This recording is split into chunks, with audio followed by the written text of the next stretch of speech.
Listen, this is important.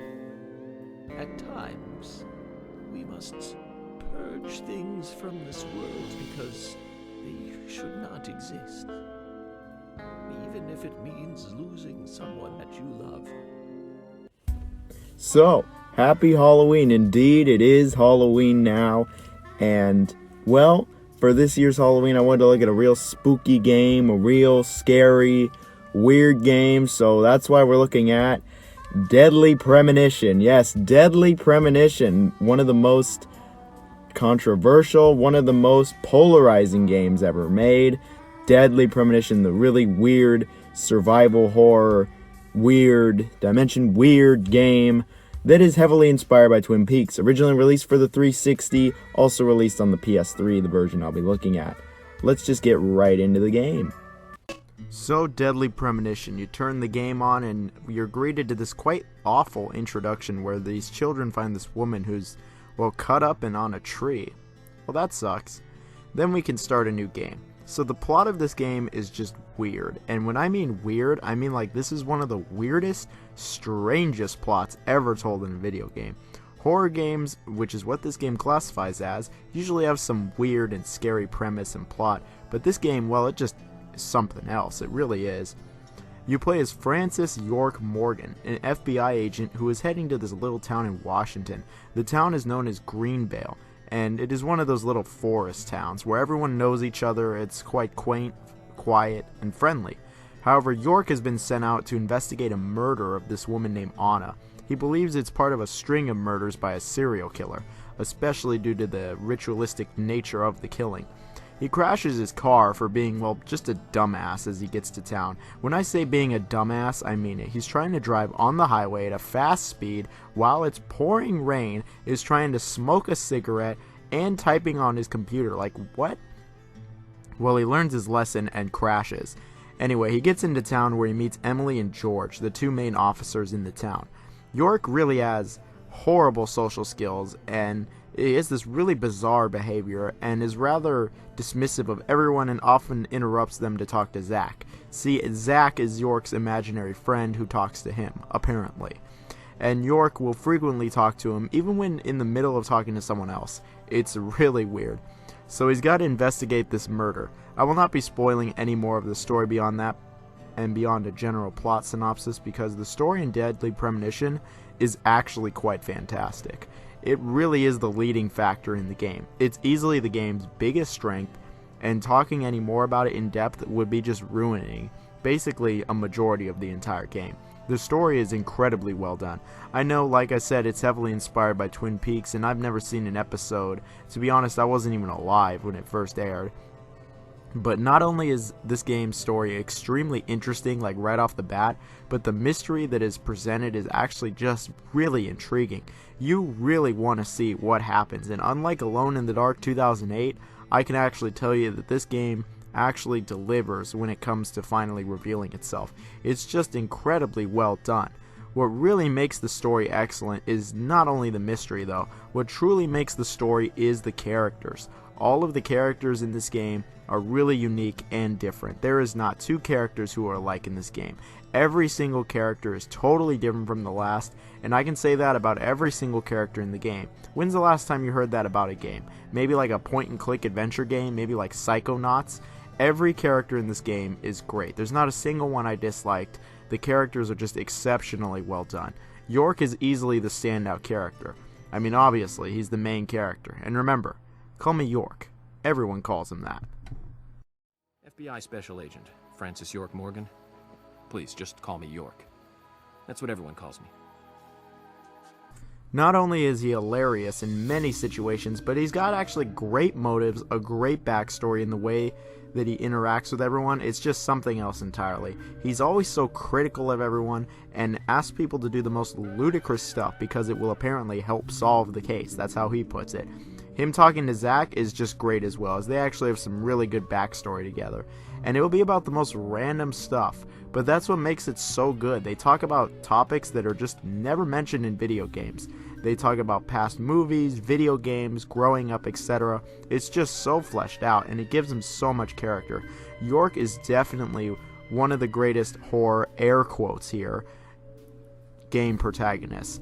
All of the other side characters, they were nothing to scoff at though either. They all have really unique personalities as well, and a lot of them really get their chance to shine throughout the game. Naturally, some of them more than others, and characters like Emily, George, and Kaysen really get their screen time in, and they definitely use it. I felt like I knew some of these characters, I felt like I knew them better than I know some people in real life, honestly. A lot of these side characters are just more fleshed out and developed than some protagonists in other games. Like Polly, the woman in charge of the hotel where you stay at, and she just thinks you're constantly hitting on her, and she'll never actually answer any of your questions. Even Kaysen, a guy who just stops by a couple times a year to deliver some plants. Even Diane, the art gallery woman, who's just kind of a snob. I just think the characters really are the strongest part of not only the story, but arguably the entire game. They were the reason that I really continued with this game, as I wanted to see what would happen to the characters. Another compliment to the characters really is the world of Deadly Premonition. The world of Deadly Premonition is also just very well done. The town is giving so much backstory, and just general lore makes it feel really alive, as cheesy as that sounds. I couldn't even tell you the last time I felt this way in a town. I couldn't tell you the last time a town even felt anywhere near as much as this game did when it comes to being alive. They try to really make it as unique as possible and give it the backstory to feel that way. The last time I thought of a town feeling so lively in a video game was probably when I played Shenmue last year. Just the level of interactivity with the world itself is truly fantastic. I will say though that by the end of the game actually does get pretty dang wild. There are some really big plot twists that actually are just really well done, and I did not see coming at all. Especially the ending. That was just shocking. And I mean nobody could predict that. All in all, if you couldn't tell from all the praise, the story, the characters, and the general world of Deadly Premonition are just exceptionally done well. And it's not only the strongest aspect to the entire game, but it's one of the only reasons you'll want to play the game to begin with. I definitely loved it, and I can easily say that it's one of my favorite video game stories ever. And sure, occasionally it can be a bit nonsensical, but that's just kind of the attitude it has. Yeah, this kind of stuff shouldn't be happening, but it is. And while the writing can have some questionable moments, that's for sure, I think it more than delivers. I just love the story. But enough about the story and all the praising. Let's go to the gameplay of Deadly Premonition. This game has a couple aspects to it. There is a third-person open-world survival horror game. That's what the game is described as. The game is primarily open, but there are a number of linear parts to the game. I'd say probably a third of the game is rather linear, but for the most part you're in an open world. The game is played entirely from third person, and when you zoom in it goes all Resident Evil 4-like. Your goal is to investigate who the alleged Raincoat Killer is. Let's talk about York himself. York can do a number of actions. He can interact with the world, such as mantling, up stuff, opening doors, and other basic contextual actions. You can also run. While York runs, it fills up his stamina meter at the top left. If it fills up, he actually can't run until it becomes empty again. Luckily, you can run quite a lot. Now, York does not regenerate health in any sense. You will have to use health items you find in the world. Now, it's not just health you have to worry about in Deadly Premonition. There's also hunger and sleep, and both are required at regular intervals. But luckily, you have more than enough indication to tell you whether you're sleepy or hungry. They don't ever leave you guessing. York can fill up his hunger meter by eating.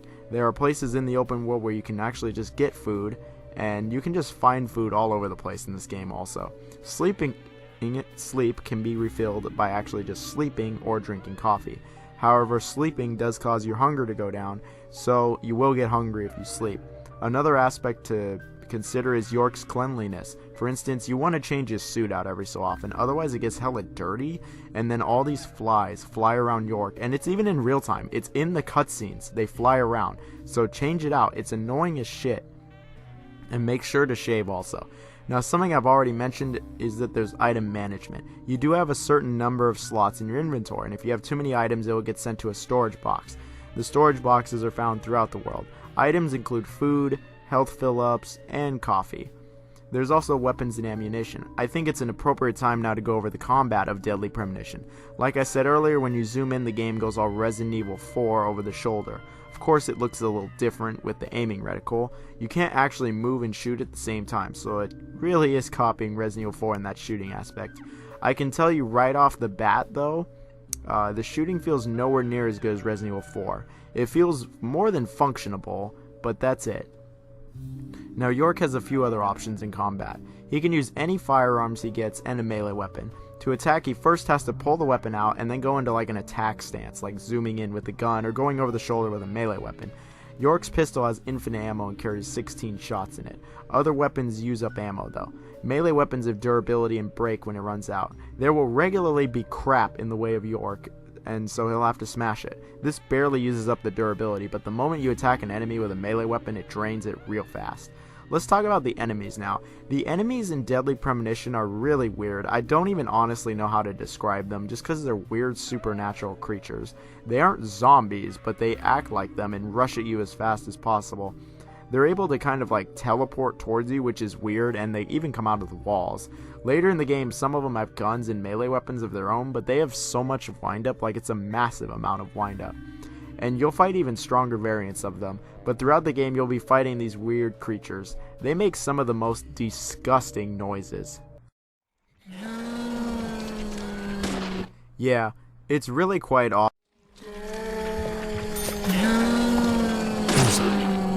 But the combat in this game, well, it's functional. It's that much. So what else are you doing when you're not fighting these just horrible enemies? Well, two things really. You're either exploring the open world, or you're trying to get through one of these linear sections. I'll start with the linear sections, since that is what you actually start the game with. In these parts, York gets trapped in the other world, as he puts it. Here you do battle with those awful creatures I mentioned and have to worry about getting killed. All of the investigations actually take place in the other world, so you will frequently be looking for clues while in the other world. It's a pretty linear game in that aspect. It's mostly just straight hallways and a series of rooms. You'll do some fighting, you'll break some crap, and you'll pick up some items along the way and solve some very basic puzzles. Like, we're talking very basic, like even more basic than Alone in the Dark 2008. When picking up case items, York will do his profiling where he's able to recreate the events in his head and see what happened there. Now, some of the sections of this game can go on quite long, upwards of even like an hour, so these linear sections are here to stay. The last thing to mention for these parts, when you're in the other world, is when the raincoat killer actually shows up. This big ass dude in this red raincoat will just show up and try to kill you. It usually leads to a chase where you're running from him. This is usually a quick time event. Then eventually you will have to hide from him when it is again a quick time event, as he is just looking to completely smoke you. Like, we're talking fade on sight to the raincoat killer. Like, I'll be honest, this is probably the most tense part of the entire game, and the quick time events kind of help make it that.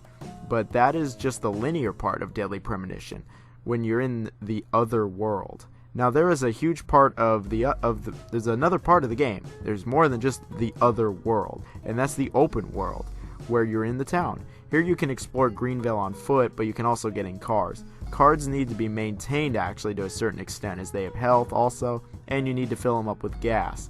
Now, the open world in the town obviously isn't the biggest open world, but it is of a decent size. The game also really uses the most of the open world.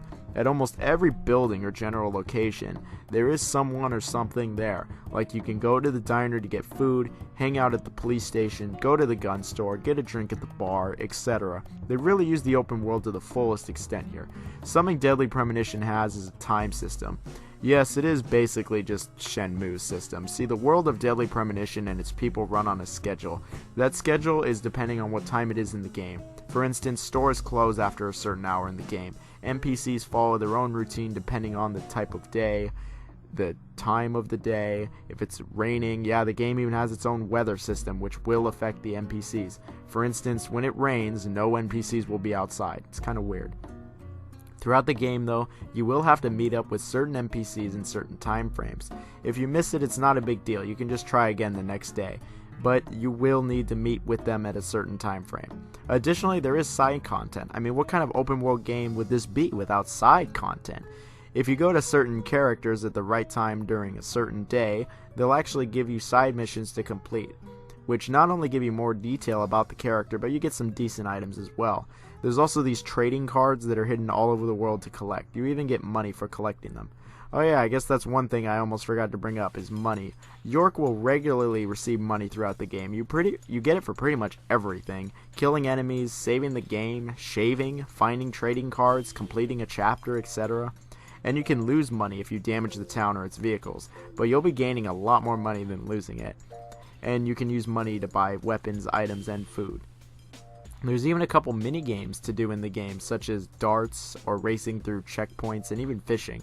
There is a decent amount to do in this open world. There's certainly more than meets the eye, and if you ever need to pass time faster, you can go to sleep to pass it a lot or smoke cigarettes. If you couldn't tell, the gameplay as a whole actually has a lot more than meets the eye here. Upon first glance, if you just look at it, you'd probably go, oh yeah, this is just like a poor man's Resident Evil 4. And yeah, I'm not going to lie, a certain part of it is very similar, but as a whole, it is a very unique, different kind of game. The game does have many survival horror elements to it. I can tell you it's not scary, but enough to where I can say it is a survival horror game, despite its lack of being scary. But all the open world stuff and investigations really lead this game to feeling totally unique from almost every other survival horror game I've ever played, that's for sure. But enough of that, let's talk about the presentation of Deadly Premonition. The presentation in this game, I'm not going to lie, it is terrible. There is no two ways about it. The presentation in this game is just terrible. Let me explain why though. This game was certainly not a AAA release when it came out, despite the asking price, but for 2010, when it had initially released, this game looked horrible. Games like Dead Space, Resident Evil 5, and even BioShock had come out years prior, and all of those looked significantly better than this game. The textures just looked really unrefined, like lacking any meaningful detail. They're very muddy and just very dirty. I know a number of them are supposed to be dirty, but there's dirty and then there's just low res, and that's what this game has for textures. The game just does not stack up to the other games released around that time frame. A lot of the textures just look like something you would find on the PS2. Lighting in this game is just awful. A lot of the time it just really doesn't make any sense. It's either too bright or not bright enough. And the flashlight, it's just not done well. It just doesn't look good. And when you go outside and it's bright, it just looks incredibly off and just jarring. Especially when you're outside though. That's when it's the worst. And then when it rains, it looks really bad. Yeah, speaking of outside, the rain, it looks terrible. Shockingly bad. The character models in this game are not good either. A lot of them just don't have the detail you would come to expect from a 360 PS3 game. A lot of them look very flat and just really lack basic facial features. Some of them look like plastic or wax models. They look just really unpolished is what I'm getting at. Lip syncing equally as bad. They certainly try with the way their lips move, but the facial features in general are just very poor. So it's clear the game doesn't actually look good, but at least they sacrifice the graphics in terms of detail for a good frame rate, right? No, the game does not have a good frame rate, alright? In fact, the frame rate in this game, I would say, is actually really bad for the most part.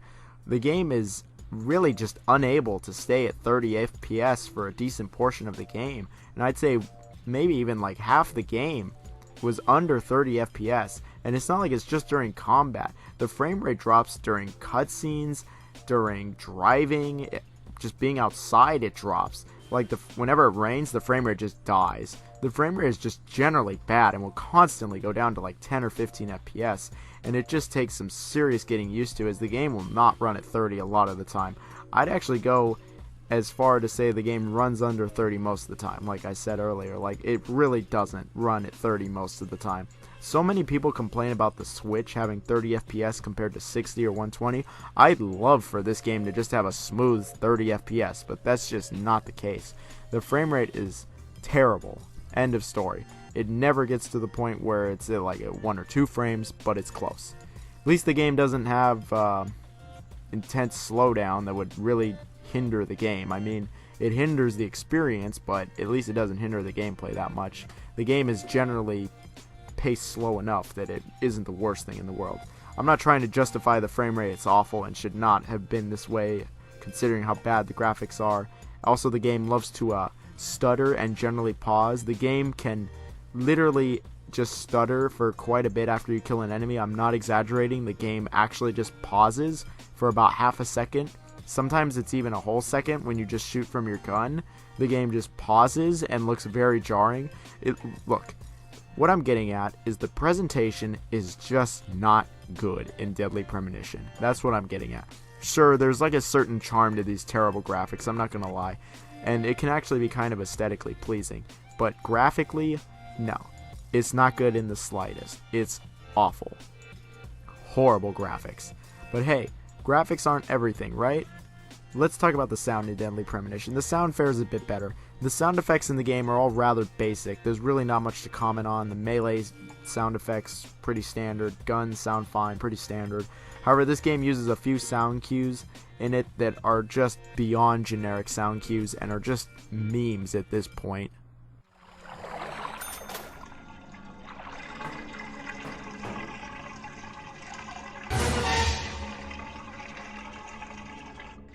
So those sound keys were pretty funny, I'm not gonna lie. The music in the game was okay. Really, there's about 3 themes in the game that are actually really well done. Not only are they incredibly catchy, but are actually just really pleasant to listen to. The rest of the music is utterly generic and forgettable in all honesty. I could only remember the 3 themes. I will say something that Deadly Premonition does is it's just really weird, and it will play these really just relaxing, catchy, just strange music, like at the worst times. It'll be a really tense and serious cutscene, and all of a sudden this weird jazz piece will start playing. I brought the documents. Just what is going on in here? I warned you about haste. Take it slow. You'll lose sight of what's important if you just rush past it. As an agent of the FBI, I'm sure you know. So many people have got it all wrong. And then a lot of the time during the cutscenes you'll hear the whistling theme, which has become synonymous with the game.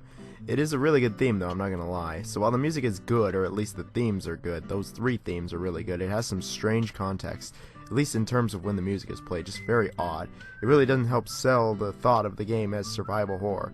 Then we get to the voice acting. The voice acting in the game is pretty mixed as well. A lot of the voice acting is just really cheesy. In fact, I would say really all of it is cheesy to an extent, but some characters way more cheesier than others.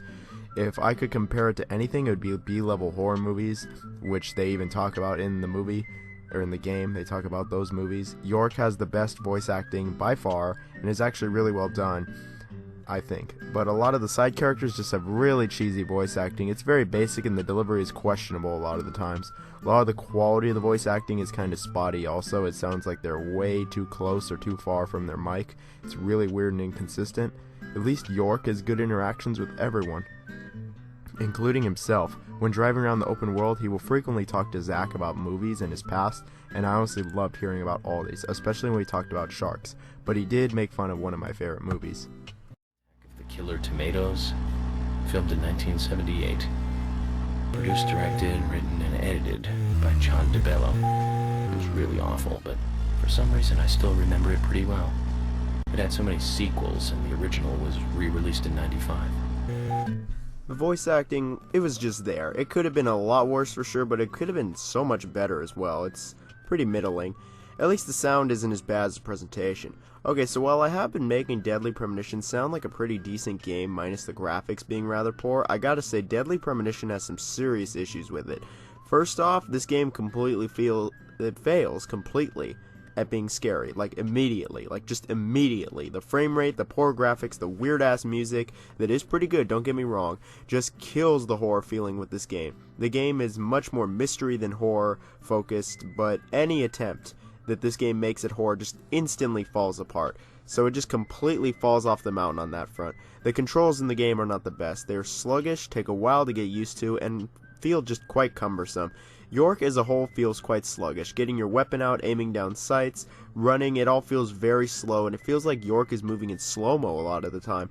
In fact, a lot of the animations York does is just shockingly slow. You'll even be chased by the raincoat killer, and York will slowly mantle up something, slowly open a door. Like, all the animations just feel like they take an eternity in the game sometimes. York just interacts with stuff really slowly, and it just kind of got on my nerves towards the end of the game. I was like, can you move any slower, dude? The whole survival horror and item management thing is really quite basic as well. I frequently found myself with way too many items. I found myself literally maxing out my ammunition, having more than enough food and coffee and health items. I was not only quickly filling up my own inventory, but the storage inventory as well. And you can hold like 500 bullets in the storage, and can hold like 600 on you, and I was filling that up. So the game really fails to make you feel tense when fighting these enemies, because you have more than enough ammo. The combat in this game is very basic, like I said earlier in the review. It's functional, but that's really it. It's just functional. It's not great, it doesn't feel very good. It's not broken or bad, it's literally just average. So really the bare minimum needed for shooting mechanics in combat in general. It's like they did what was absolutely necessary, but that was it. My next issue with the linear parts of the game is that the level design can often be just kind of boring. Some of these areas go on for quite a long time, and the level design just does not hold my interest. It's really basic. The puzzles are beyond basic, and it's just kind of like get to the point already.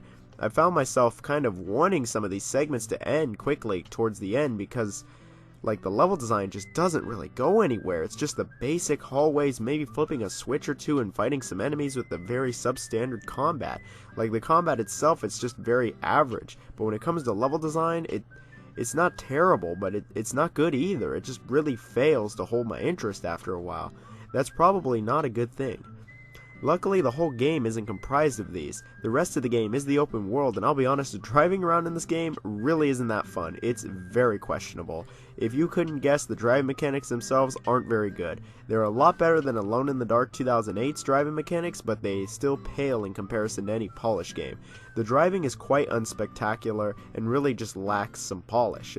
The car does occasionally get stuck on stuff, and there's just some weird collision detection issues there. It just feels really unrefined. Luckily, they don't have you driving around complex areas, it's generally basic, but driving around the open world can be kind of boring because of this. It wears out its welcome, I'm not gonna lie. Hearing York talk to Zack is fun and all, but I eventually did find myself getting kind of bored with doing the driving. There were a few times where I actually had to wait around for the time frame as well, which was not fun. I was literally just standing there waiting. I couldn't go speed up time because I would go too far, and I couldn't go do anything else because I would miss my opportunity. Shenmue also has this problem, just kind of waiting around for time to pass so you can do a certain event. Some of the side activities I just don't think are very fun either, but I've come to realize that I'm not really the biggest fan of side content in open world games a lot of the time, especially if it's by Ubisoft. Then there is the presentation issues that I mentioned prior that really just don't help the game. The game is incredibly polarizing with the gaming community, as some people just absolutely hate it and some people really love it. It's totally a mixed bag. The game really has almost every reason to suck, but somehow it doesn't, at least not to me. The graphics are horrible, the gameplay can get repetitive and boring, and it fails as a horror game. The survival horror elements are limited, and the gameplay is really just quite average to possibly even under average, but somehow I still had fun playing the game. For every moment where I was like, ugh, is this segment over or I'm bored with this, there was another one or two moments where I was either laughing or actually enjoying myself with the game. It's incredibly weird to describe. I had a good time playing it, but just looking at it under a critical examination, I really should not have. This game should suck. It has a ton of reasons to suck, but somehow it's not bad. The game isn't great or amazing or anything like that, but the game is good. What really saves the game is the story and its characters. York is strangely incredibly endearing, and you really want to see what happens. For every moment the frame rate is dying and a character is glitching out in the world, there is a moment where a really good, usually funny conversation happens between York and someone in the town. I found myself oddly satisfied when I finished the game. It is certainly not a game I will forget anytime soon, if ever. There's a reason the game is so popular and has such a cult following. It's a game critics should hate, but even they were unsure about the game. Even I'm somewhat unsure about the game because it should not be a good game. Any other game like this, I would absolutely tear apart if it had this kind of frame rate, piss poor graphics, and was boring this often. But somehow with this game, I just can't do that. The game isn't really long. It is decently long for a survival horror game. It took me around 15-16 hours to beat it, but I bet if you did more side content, you could easily have over 20 hours. Now, if you want to play the game, this is where it gets kind of weird and pricey. So the game is on Xbox 360, PC, PS3, and now the Switch. The original 360 copy doesn't cost too much, but this is the worst version of the game for sure. The frame rate is even worse here than what I talked about. The PC and the PS3 got the Director's Cut Edition, which adds some extra scenes and makes it run a little better. Really, it's the same game though, and the presentation is still as bad. A physical copy of the PS3 game will cost around $50 at least in 2019. You can buy it a bit cheaper on the PlayStation Store though. The PC version full price costs around the same at around $25. And it always goes real cheap during Steam sales. My problem is that the PC version of the game is one of the worst PC ports I think I've ever seen ever. I mean ever. The game has so many issues with it that I could honestly say it's just not even worth trying to run the game on PC. Compatibility issues, graphic issues, frame rate issues, controller issues, widescreen issues, crashing. Literally every single issue with a PC game that you can think of, this game has. There are some fixes that attempt to fix some of those awful issues I mentioned, but I just could not get the game to work with me for the life of me. So yeah, I played the PS3 version. There is also the newly released Switch version, which seems to just be the PS3 version also. Physical for that will cost you around $40 to $50 as well, but it's on the eShop for $25. So yeah, Deadly Premonition isn't exactly the cheapest game, despite being a budget game, and it's because of that cult following. So in conclusion, what a weird game. What a strange game, but you know what? I actually liked it. Now, none of this, though, would be possible without my man, Vinnie. Vinnie, my man, thank you so much for providing me with the game on PS3. I wouldn't have been able to play it if it wasn't for you, man. So I hope you enjoyed this review. This one's out to Vinnie. Much love. Hopefully you liked the review. Turns out I actually liked the game. It was a really weird game, and while it can be a bit pricey nowadays, I still more than recommend it, and I think that anyone should play because I think everyone will have a different experience with it. And that's it. Happy Halloween, everyone. Now, drive safe. Once again, if you like the video, like, sub, comment, something. Anything's good. Much love to Vinnie. Thanks, man. I'll see you guys on the next video.